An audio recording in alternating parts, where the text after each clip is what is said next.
வணக்கம். இப்போ என்ன ரெசிபி பண்ண போகிறோன்னா பலாக்கொட்டை பெப்பர் கிரேவி. அதுக்கு ஒரு 15 பலாக்கொட்டை எடுத்து 2ஆக கட் பண்ணிவிட்டு மஞ்சப்பொடி, காயம், உப்பு போட்டு வேக வச்சுருக்கிறேன். இப்போ ஒன்று ஒன்றா பார்ப்போம். ஸ்டவ் ஆன் பண்ணி கடாய் வச்சாச்சு. 2 ஸ்பூன் ரீஃபண்ட் ஆயில் ஊற்றிருக்கிறேன். இதில் சோம்பு போட்டு முதல்ல தாளிச்சிக்கலாம். பெரிய வெங்காயமும் கருவேப்பிலையும் சேர்த்துக்கலாம். வெங்காயம் நல்லா வதங்கினோடனே தக்காளி, பச்சை மிளகா சேர்த்துக்கலாம்.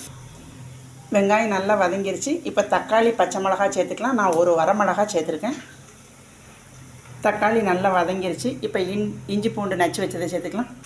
இப்போ பலாக்கொட்டையை சேர்த்துக்கலாம். இதில் உப்பு போட்டுட்டேன்.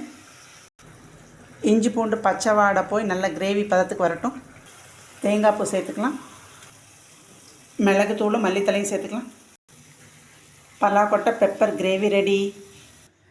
இன்றைக்கி லஞ்ச் மெனு இது தான். சாதம், மிளகு ரசம், பலாக்கொட்டை பெப்பர் கிரேவி, கதம்பக்கூட்டு, கத்திரிக்காய், அவரைக்காய், கேரட் போட்டு கதம்பக்கூட்டு, வெண்டைக்காய், பக்கோடா. பிடிச்சிருந்தால் லைக் பண்ணுங்கள், ஷேர் பண்ணுங்கள், சப்ஸ்கிரைப் பண்ணுங்கள். நன்றி.